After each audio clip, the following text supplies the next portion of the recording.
Hey everyone, welcome to Product Momentum. I'm Sean Murray, Director of Product Management here at ITX. And I'm Dan Sharp, a Product Manager at ITX. It's our privilege to continue the Product Momentum journey, a platform that celebrates the thinkers and doers who are shaping the future of software development. That's right, Dan. Our goal is to introduce you to industry leaders, innovators, and practitioners, and bring you their insights, advice, and innovations. We talk with experts from product strategy, UX research and design, security, engineering, leadership, and more. We'll discuss how their approaches to problems help empower teams and build trust. And we'll explore trends, tools, and techniques that your team can use to deliver the software solutions your users need today. So tune in, stay curious, and join the conversation. You can catch us on your favorite listening platform, or if you prefer the video experience, you can find all our latest episodes on the Product Momentum YouTube channel. And if you like what you hear, be sure to subscribe, like, comment, and share. That way, we can be sure to provide you with the best podcast experience.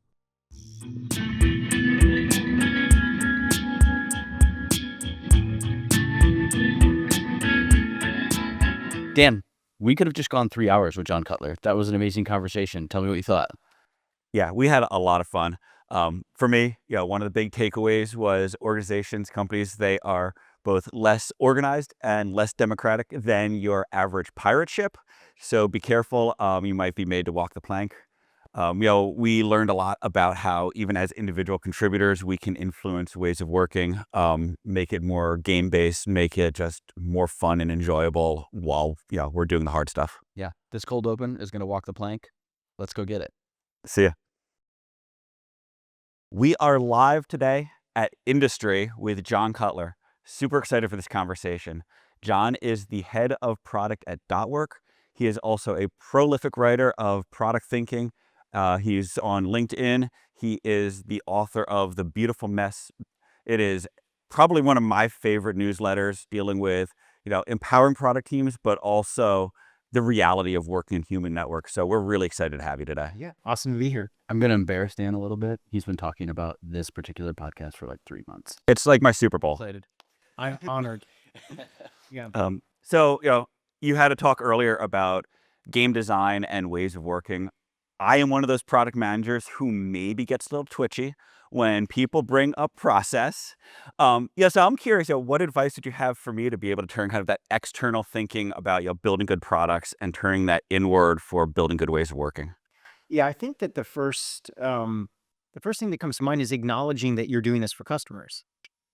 That's a good start, right? You're thinking about your customer's environment. You're thinking about how your product influences their particular environment. You've got all the thinking there. So that'd be the first one. The second one is probably acknowledging just how much bad process we have and we're surrounded by and how we check out at that. So that's when in the talk, I said that's a feature, not a bug. So I think that the process resistance is a little bit like, I'm just seeing so many of these things that we would never release that. We would never release quarterly planning to our customers. That's probably a good question for people to ask. Like, would you release how you work to your customer? And people are like, God, no, we would never do that to our customers. So I think that that's probably the first step is to think about it. Think about it as an extension of what you do for customers. It's probably a good start. You said in your talk that there is the communicated reality of the way of working versus the reality. Yeah. Why is there this dissonance? I mean, I think in any socio-technical system, you tend to see different, I just call them frames, perspectives. And I don't even think it's just those. There's the idealized present. There's the real present. There's the idealized future. Oh, we're going to adopt the product operating model. Everyone's bought in. There's the official now. And then there's the real now. The official now is not even quite as bureaucratic as the real now, right? And also a lot of teams, they just, go in and they do their own sort of, their localized ways of working. So I just think you have to approach your company. There's multiple realities going on at any given time. And so you need to be open to that. I would say you can extend that same thinking to customers. Anyone who sells an enterprise product, for example, we sell an enterprise product. We have to remind ourselves that sometimes, our champions literally have to be trained to be a salesperson for our particular product within the company. And then even then there's, the snarky security person who's just had bad track record with vendors. And then there's the other person. And so, there's multiple realities also with our products as well. Right. So yeah, I mean, I think your conversation, when you're doing the Q&A, you're mentioning, self-awareness as and the journey of self-awareness of like, my idea is the best idea. There are no other ideas, and it's right to the evolution of like actually other people, have good ideas and they come from your lens. I would love if you could just talk about that from building empathy towards the people you're working with and stakeholders. Yeah, I mean, I think I drew a pyramid once, and it took a lot for me to. I was like, where am I at this? And I'm definitely not at the top of this particular thing. But at the bottom is like complete lack of self awareness. There's no questioning why I do what I do, and then the next there is like, okay, oh, I'm self aware. I do things for a reason. But I'm right, and the whole world works. Like, I know exactly how the world works. And you could just keep on going up the stack from there. It's like, well, yeah, the people I work with, well, they're wrong, but they're offering their views to the world. Of course, I'm right. And then you're just like, well, their valor, that's the next level. And then you kind of working up to the top where you realize, wow, I'm so deep in I've got my view, but other people have really valid views. In fact, I need to learn from them. I need to create the space for that particular thing. It's easier said than done, as we discussed. Yeah, companies are not rational places. The idea of rational economics. Sorry to just get deep. Is this the idea that the rational firm? Yeah. It's not. I've been doing a lot of research, and pirate ships, for example, are way more organized than your average company. Like your average pirate ship, they've got quartermasters. You can fire the captain. You can. It's actually way more democratic than your average organization. You split the booty, I guess. The flank is the exit interview. Sits of people that do these things. And you think about it, they're even more that than the average merchant marine. The average merchant marine, but still merchant marine have these things going on. So yeah, I think one thing people have to absolve themselves of is this idea that it's called the as if problem. You think of your company as if it's a thing, like, oh, this is as if it's a sports team or as if it's a whatever. We're just not, I don't know, you can't fit your company in your head. It's just this little mini culture, and you just have to roll with that. Right, the real reality. Yeah. Love that. You gave everybody a new title today. So in your talk, you gave everybody a new title. I want to talk about that. But 2 years ago, Marty Kagan did the same thing. He told everybody, if you have the title of product owner, enjoy your promotion. You are all actually product managers, and that like product ownership is a function of product managers. And we lost that battle internal, but we're working on it. You gave everybody the title of game designer today. Yeah. So talk to us about why product people are game designers. I just thought it would be fun to have fun these days. Yeah.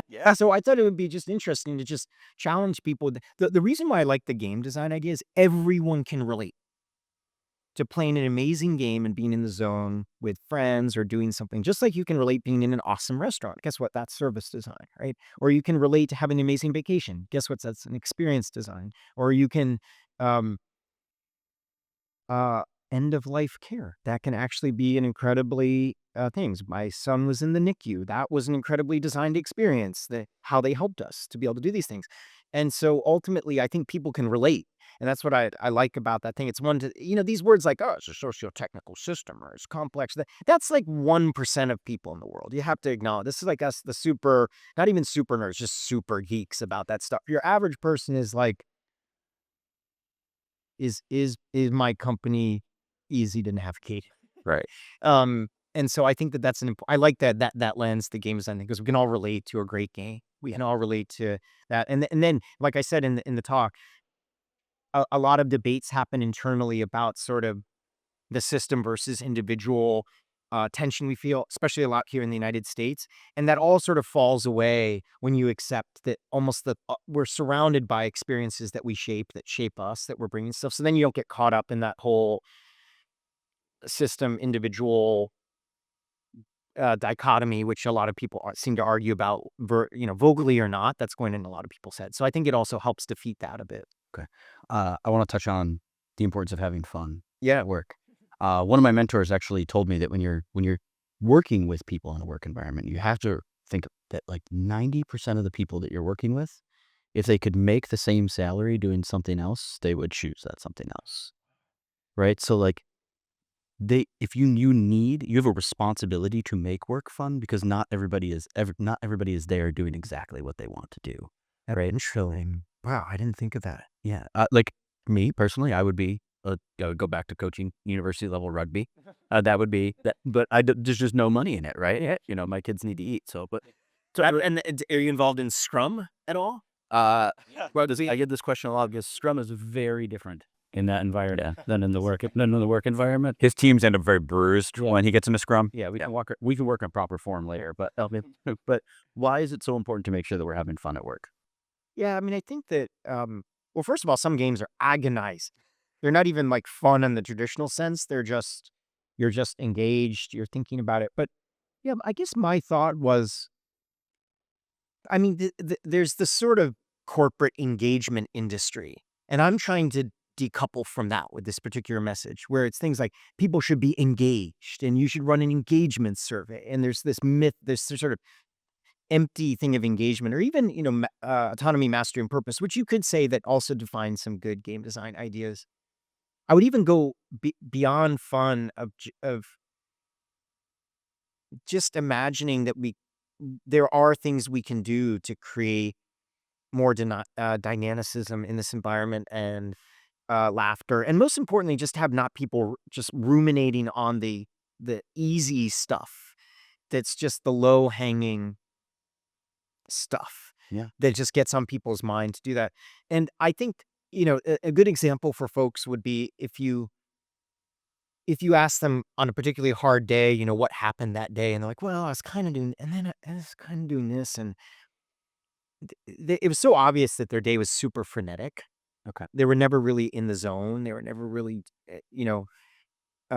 engaged just in the moment. And I think that that's just from a business sense, that feels like a colossal waste, Yeah. to be able to do that. But then just also in the creativity you get from people. And that's one of the things that guided the talk, that I told that story of, my people aren't strategic. And I'm like, your CEO makes second grade level slides that say that the strategy is to make money.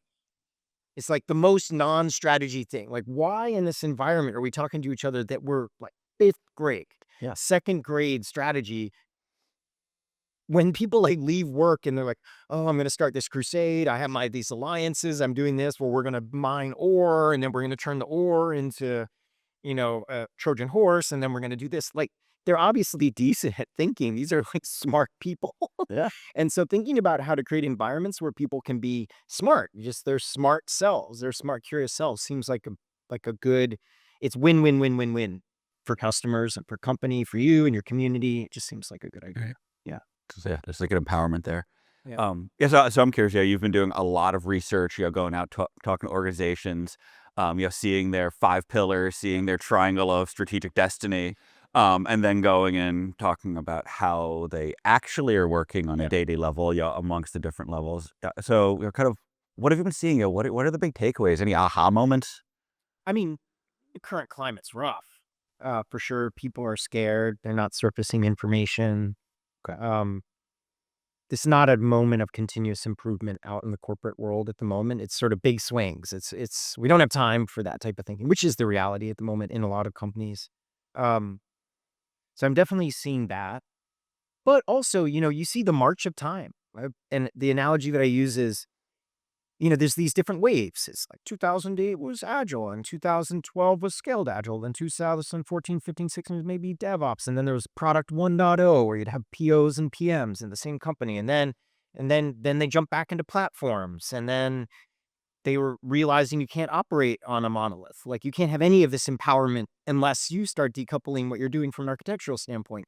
Then it tips into a little bit of design thinking. Then it goes into this, and then you're in product 2.0 and you're thinking. And so there is a kind of general march of time that's just happening regardless. So you notice that as well. Like, it would be crazy. Well, I'll talk to 5 large retailers, and you could give and take a little bit, but frankly, also the people are just traveling between these companies. It's almost like a mono company.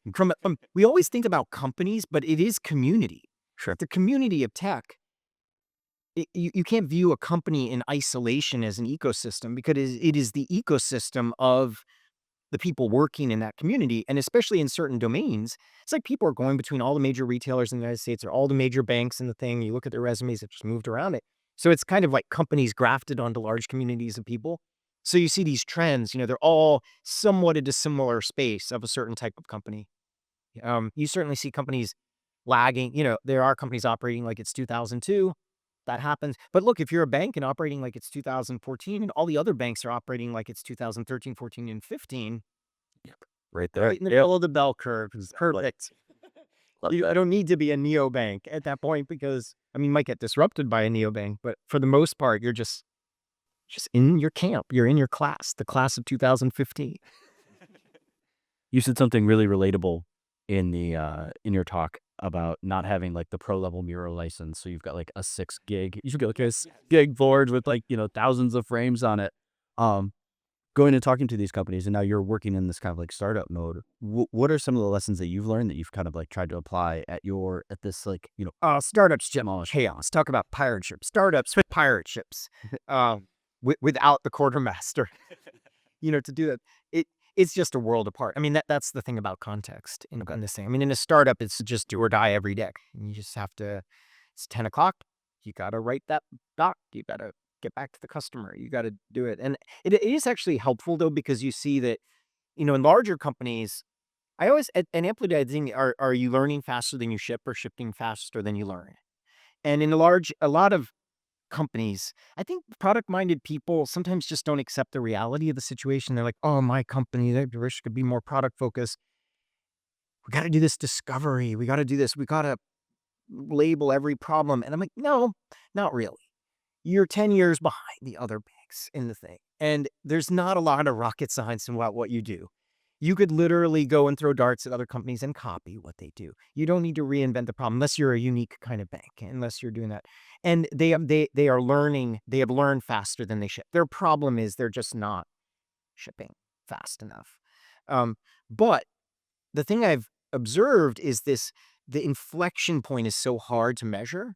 So let's say that you're learning faster than you ship, and so you're investing a lot and just being able to get the flow going. These companies stay in that flow mode a lot longer, not thinking about are we learning. So they are that. In other words, the inflection point from learning faster than you ship or shipping faster than you learn is way faster than you think. So that's the argument for product practices. So it would be a mistake to just be like, well, we're not going to do that because we just need to ship right now. It would just be that, wow, we need to play catch up. So the strategy from a pure product standpoint is we got to catch up. And that means that we got to move fast. But we're still doing discovery. We're still doing the things to the customers. Because if you don't work that muscle, then you end up in this kind of trough of disillusionment that you see these large companies go through where they did the flow, they did the DevOps thing, they did the scaled agile thing. And then one day they realize it's not enough. Oh, now we got to spend the next 3 years kind of trying to figure out this new thing instead of just kind of gradually easing in the practices as they were working. Um, you you brought up learning, and that was actually one of the first conversations that we had when we walked into industry on the second day. We talked with somebody about, the quote that we got was like, she's asking her team, like, what are you going to learn over the next 18 months? So how do we get away from learning, and how do we kind of like pull that need back to our teams to say like, hey, not only do we have to focus on what we have to do, but what are we learning in the process? Yeah.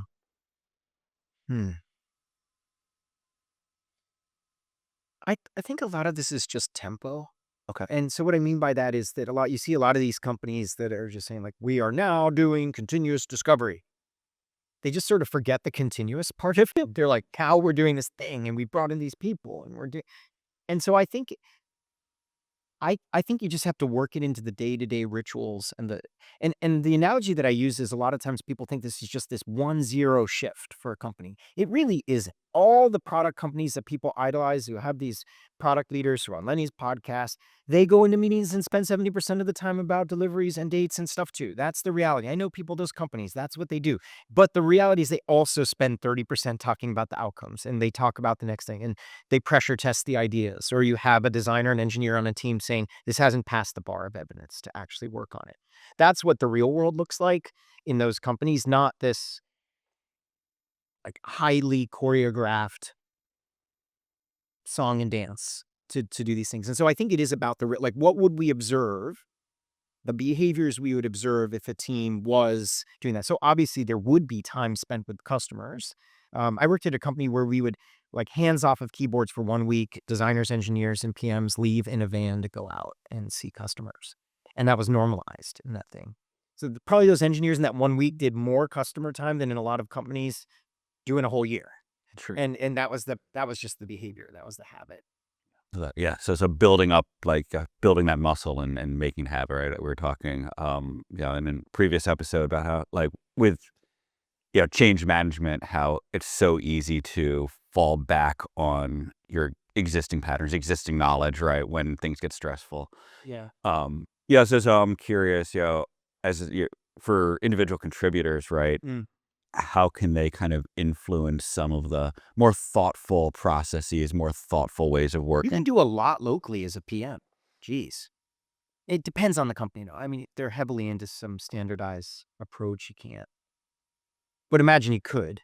So, tons of stuff a team can just get away with. Yeah. Is like as long as you're just doing the thing and whatever. Let's just say story points or something. Like someone's asked for story points. Just make them up. Like don't use them. You just fill in the form. Play the game. We call that whose line is it anyway planning, where Yeah. the points don't matter. Yeah. And so I think that there's that element of like you can do a lot locally with your team to think about, I think one problem with a lot of PMs is that they get just caught in this kind of wrangler, um, den parent mode.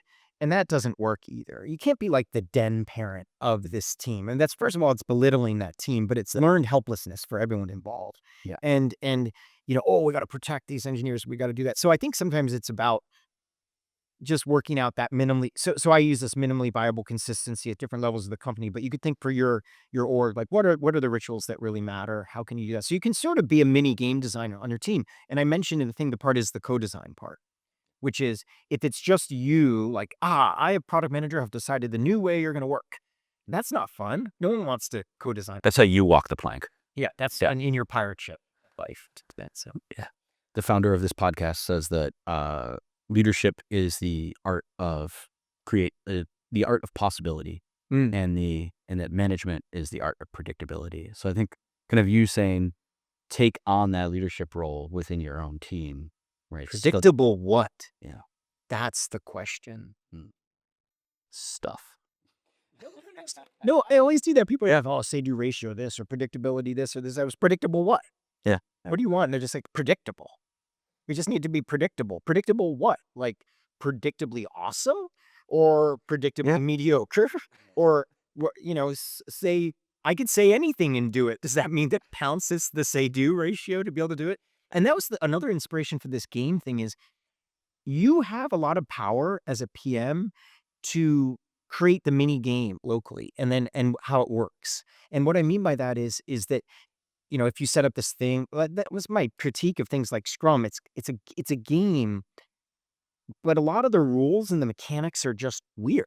Right. And it doesn't work necessarily. Like the whole idea, for example, a sprint goal was meant to be this catalyzing goal that would allow people to treat it as a little variable scope, outcome-oriented thing, this slice, get this into production. The whole idea of the sprint is to close the loop. You should ship stuff. And if you can't ship at the end of the 2 weeks, do less. I remember talking to Ron Jeffries, and he said, if a 2-week sprint doesn't work, you have to do a 1-week sprint. If a 1-week sprint, you have to do a 2-day sprint. And if a 2-day sprint doesn't work, do a 1-day sprint. And actually, in a company, we started doing 1-day sprints. You walk in this is a better game. You walk in that morning, you have a discussion, and that's it. Like, we're going to be shipping at the end of the day, so you better size this thing down to be in production by the end of the day. Yeah. And so that's an example of like applying the same kind of thinking that you could on your team. If you think of it as a systems thinker, you could think, oh, okay, this game's not working. Right. This has been incredible. Thank you so much for being Yeah, my pleasure. What's the next thing that's coming up for you? What's next? It was in startup mode at the moment. It's long hours in addition to this. Like last night, it was writing out a proposal for a customer. And it's I'm just in survival mode at the moment and startup mode, and still can write, ship it every week, or 1 or 2 a week, or 1, 2, or 3 a week, and then that's it for me. Just surviving. Living the All right. That's the All right. first. That's the first. Right, literally surviving. That's what's next for me. Thank you for making time to be an industry in the middle of the survival mode. Yeah. Last thing we always ask is, like, what are you reading right now, or what are you encouraging everybody to read right now? It doesn't have to be business. I'm reading this book about, I think the title is How to Think Like a Pirate, hence the thing, or how to, as I'm learning about pirates, that's what I'm doing. Yeah, because it's fun. And I'm liking the pirate now. What did you like? So that's what I'm into. All right. We'll look for the Jolly Roger. Next for me. Yeah. That's awesome. I like it. Next year's industry. Yeah. Yes. All right. Well, thank you so much. It's been great. Wonderful. Thank you. Thanks.